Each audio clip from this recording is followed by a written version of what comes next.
आजीनं चाकवताची भाजी आणली आहे, चिरली आहे.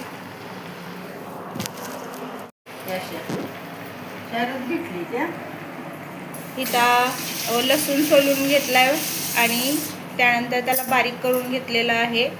इथे आईने ठेवलेलं आहे चाकवताची भाजी शिजायला टाकली, त्यात शेंगदाणे टाकलेत मुठभर. आता ही उकळवून घेऊन खाली उतरवलेली आहे आणि मिरची बघा भाजून घेत आहे. असं जमत नसेल एखाद्याला तर त्यांनी तव्यावरती पण भाजून घेतलं तरी चालेल.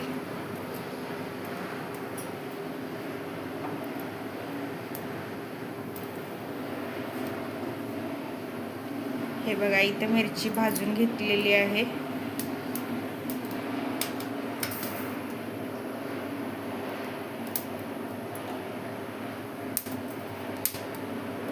आई जाळीवर ठेवा. तुकडं करून घ्यायचं गरम गरम असं. आणि तुम्हाला आता थोडं आहे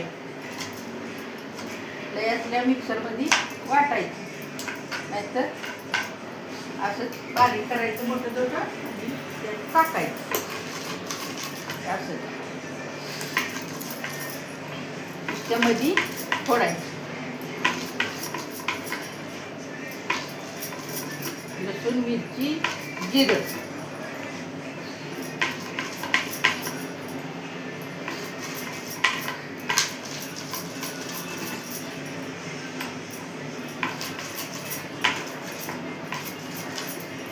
हे बघा आता ही हळू हळू हळू.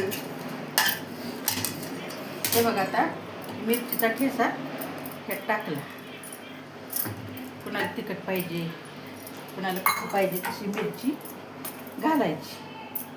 हे असं हे बघा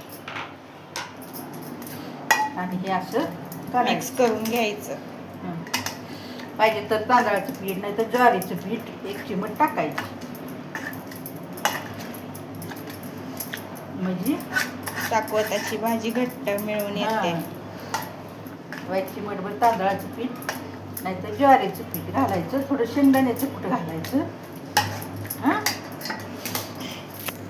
एक चमचा आणि 2 चमचे मोठं मोठं कूट आहे. शेंगदाण्याचं कूट घातलेलं आहे 2 चमचे मोठं मोठं. आता एक चिमटभर तांदळाचं नाही तर ज्वारीचं पीठ घालायचं आणि फोडणीला द्यायची पाहिजे.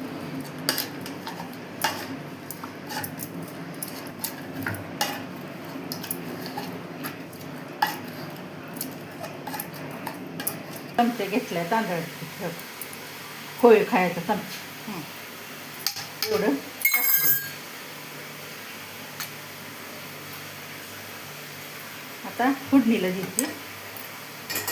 पाणी लागलं तर आपल्याला उकळून घेतलं, थोडंसं लागलं तर.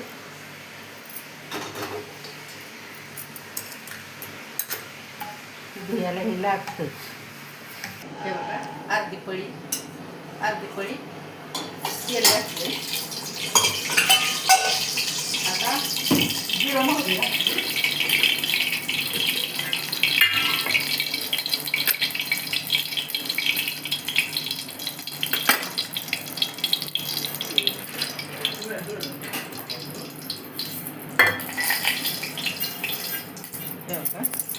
एवढं जिरं मोहरी.